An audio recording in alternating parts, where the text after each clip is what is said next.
good thing is that it's similar to the jab. So same technique, same fundamentals.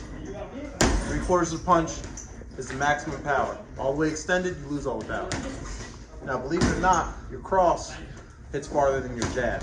So this is my maximum jab. That's me fully extended, hips twist. Now, I can hit someone with my cross from here. This is only because I can now lean into a punch. I can shift my weight. While compared to a jab, I can't shift my weight. Good thing about shifting your weight with a cross, you can set up the hook.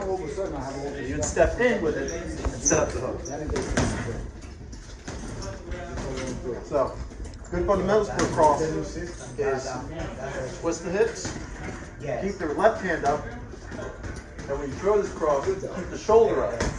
Now, slight fundamental like Philly shell, so that when I throw this cross, my shoulder is protecting my chin, my temple if you throw high enough. This helps protect you from counters.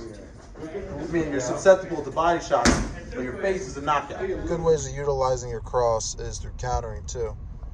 You can utilize your opponent's range off of their jab to throw your counter for a cross. Now, doing that means that you have more range with your cross and you go off of the opponent's jab.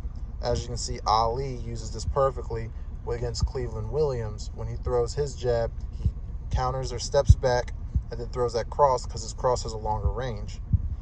You can also see Floyd Mayweather use this against Marquez and also use it to evade, which is good because when you throw that cross, you're ducking your weight down and you're already falling into a dodge because all your weight's already on your lead foot.